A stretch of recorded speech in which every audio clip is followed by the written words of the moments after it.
OK, bonjour les 10e années. Aujourd'hui, on commence notre unité sur la physique. Et ici, on va parler en 10e année, l'unité de physique, c'est plutôt au sujet de la lumière et des optiques. Alors aujourd'hui, on commence avec une discussion rapide de la lumière et puis il y a un petit peu de devoir à faire. J'espère que vous avez votre feuille de notes devant vous et on va commencer ensemble, à prendre la note ensemble. Alors, la lumière est une forme d'énergie visible à l'œil nu. Et comme de raison, quand on parle de l'œil nu, on parle de l'œil des êtres humains. Okay? Il y a une différence entre ce qu'on pense que les autres animaux sont capables de voir. Alors nous sommes capables de voir ce qu'on va dire, ce qu'on va appeler la lumière. Et il y a certaines couleurs que nous, les êtres humains, sont capables de voir. Mais il y a les différents animaux qui sont capables de voir de différentes choses. Comme par exemple, les serpents sont capables de voir dans l'infrarouge. Tu vas voir dans quelques instants c'est quoi exactement. Et les chiens ne sont pas capables de voir autant de couleurs que nous, les êtres humains, sont capables de voir. Alors ça, c'est juste un à côté parce que c'est nous qui a donné cette définition à la lumière. Alors c'est nos yeux qui sont ceux qui vont décider c'est quoi la lumière visible. La lumière se compose de minuscules paquets qu'on appelle les photons.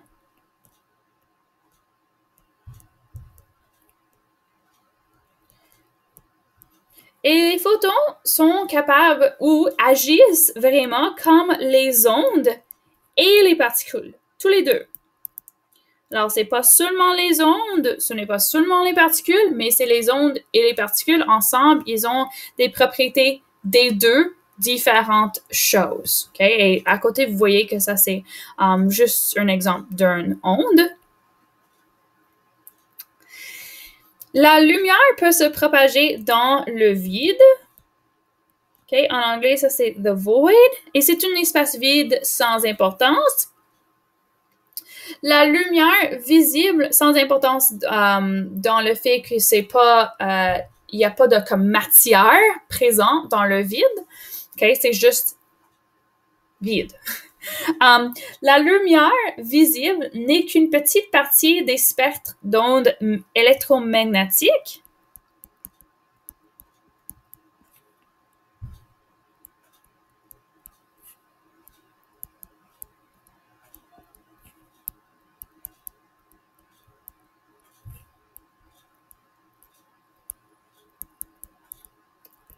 Okay? Et cette spectre comprend également les ondes radio, les micro-ondes, les rayons X, les rayons gamma même, comme on voit avec Monsieur Hulk.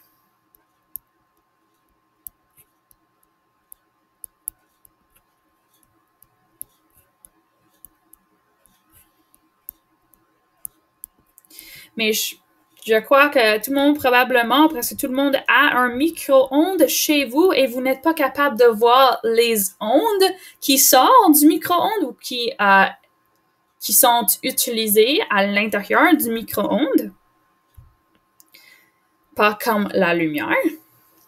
Alors, voici, vous avez un diagramme ici, juste en bas de la page, qui te donne des différentes parties. OK, alors on a les ondes radio ici. Ondes radio, juste pour vous donner une traduction, micro-ondes,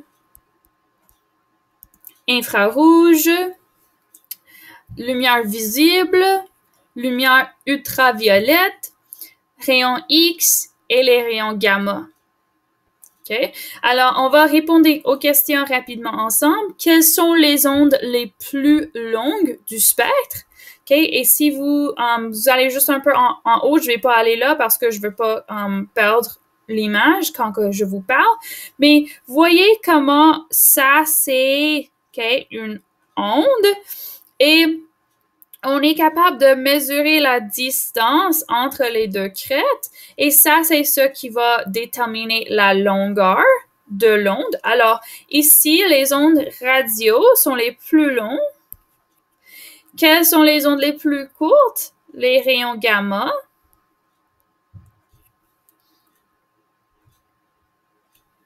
OK. Et on appelle la lumière visible, OK, ici, ça c'est la lumière visible, parce que ça c'est la seule partie que nous, les êtres humains, sont capables de voir sans assistance. OK? C'est les seules parties, c'est la seule partie du spectre qu'on a évalué pour détecter, que les yeux humains se sont évolués pour détecter. Alors, les longueurs d'onde visibles vont de 400 à 700 micromètres. Et un micromètre, c'est la taille, c'est 1/10 de la taille d'une goutte de brouillard, pour vous donner une idée de la grandeur de cette unité de mesure. OK? Alors, la lumière blanche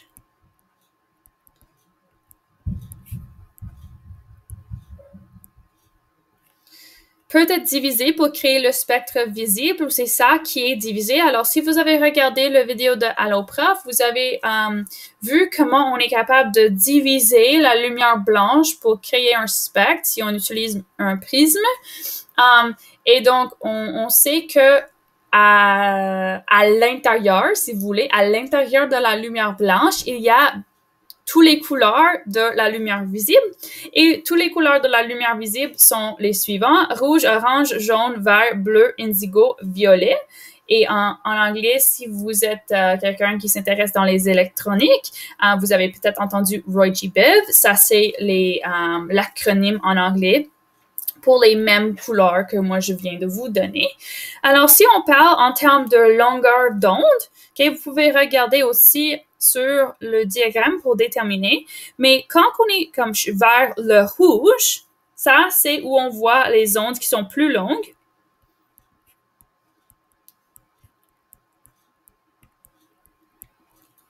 Et il y a moins d'énergie ici.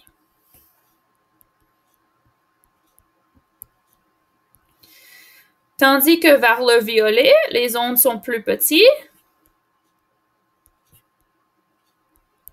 Et il y a plus d'énergie.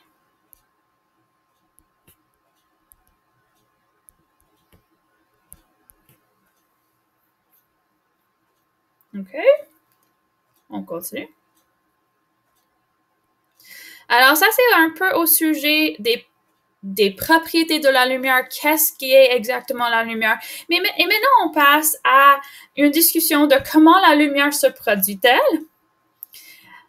Alors ici, on classifie les objets en deux grandes catégories quand on parle de la lumière. Alors, on a les objets qu'on dit lumineux.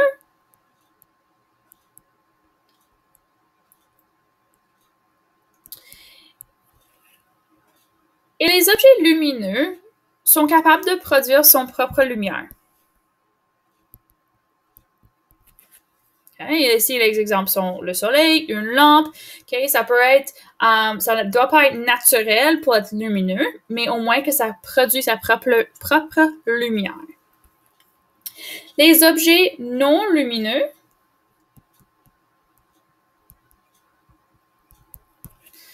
sont les objets qui ne produisent pas leur propre lumière.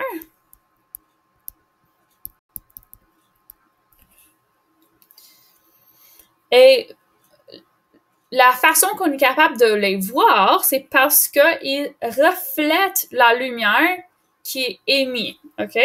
Alors, ici, ça dit qu'on voit tout simplement la lumière qui est réfléchie.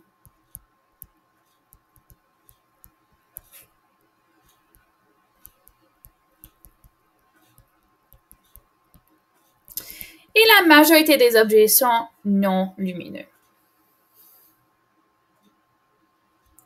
OK. Il y a aussi beaucoup de différents types de lumière.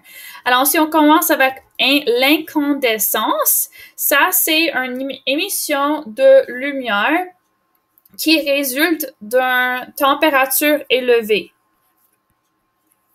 Alors, si vous pensez à un feu de comme un feu de camp, les ampoules traditionnelles, les ampoules à incandescence, ceci sont des choses qui ont de la lumière à cause de l'incandescence.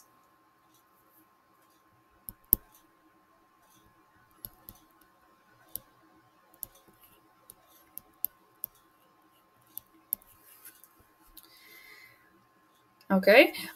Ce qui est quelque chose à savoir au sujet de l'incandescence, c'est que ce n'est pas efficace parce qu'on perd beaucoup d'énergie avec la chaleur. Alors, puisque la chaleur est aussi produite au même temps que la lumière, il y a beaucoup d'énergie qui est perdue en chaleur, en forme de chaleur. OK? Il y a aussi ce qu'on appelle un décharge électrique. Ça, c'est quand il y a de la lumière produite par le passage d'un courant électrique à travers d'un gaz. Comme dans l'exemple des enseignes au néon. OK, alors on fait passer un courant électrique à travers un gaz et à cause des propriétés à l'intérieur de ce gaz, ça va allumer et ça va donner un décharge électrique et ça, c'est ce qui produit la lumière. C'est aussi le cas dans le cas de foudre. OK, ça va créer une décharge électrique.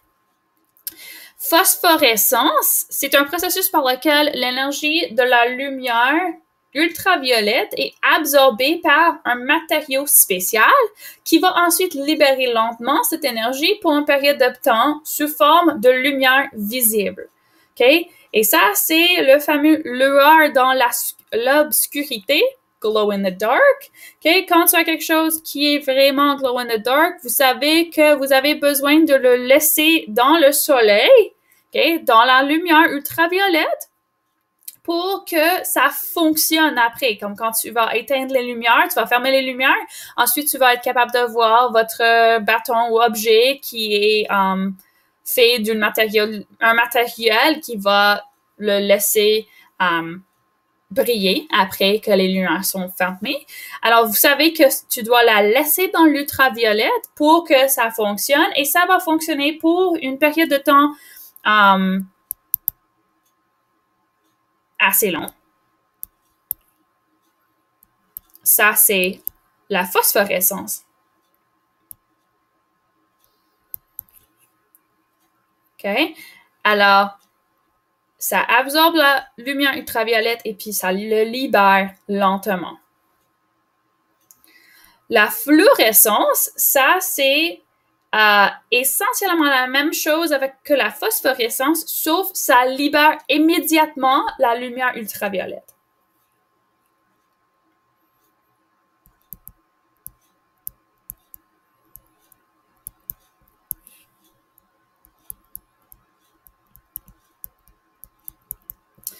OK, la chimie-luminescence. Ça, c'est quand on a de la lumière qui est le résultat d'une réaction chimique.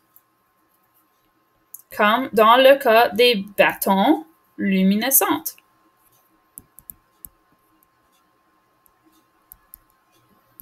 OK, vous pouvez voir à côté qu'il y a, quand on brise ce qu'il y a à l'intérieur du bâton, ça, c'est ce qui va laisser les deux différentes composés se mélanger. Et c'est cette réaction chimique qui produit la lumière. On a aussi la bioluminescence. Ça, c'est un forme de chimiluminescence, mais qui se produit dans les organismes vivants.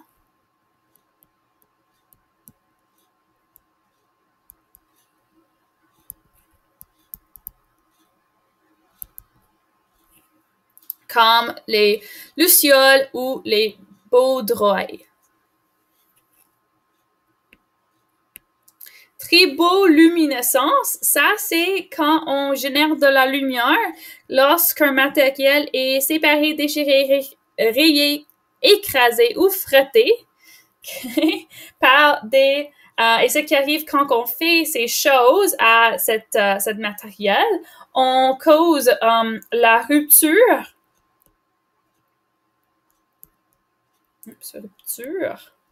des liaisons chimiques qui va causer la production de la lumière. Et si vous avez déjà mangé des Wintergreen Lifesavers dans une chambre qui est noire, okay, qui est sombre, vous avez peut-être vu que ça produit une petite lumière bleue. Et ça, c'est à cause de la triboluminescence. Ici, il y a un vidéo qui est assez intéressant, qui a des différents exemples de la triboluminescence et une explication détaillée de qu'est-ce qui arrive lors de la triboluminescence. Finalement, on a les diodes électroluminescentes ou LEDs. OK? Et ça, c'est quand on a un semi-conducteur.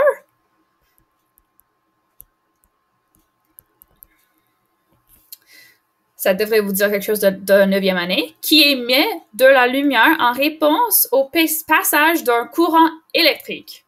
Et c'est ça, la majorité des personnes utilisent maintenant quelque chose comme cela pour les ampoules parce que c'est beaucoup plus efficace que les ampoules à incandescence à cause du fait qu'on ne perd pas d'énergie en forme de chaleur. OK? Alors, ça, c'est tout pour aujourd'hui. C'est pas beaucoup. C'est une note assez courte, mais vous avez des devoirs à faire. OK? Alors, en bas de la page, ça vous donne les devoirs. Et c'est tout pour aujourd'hui. À bientôt!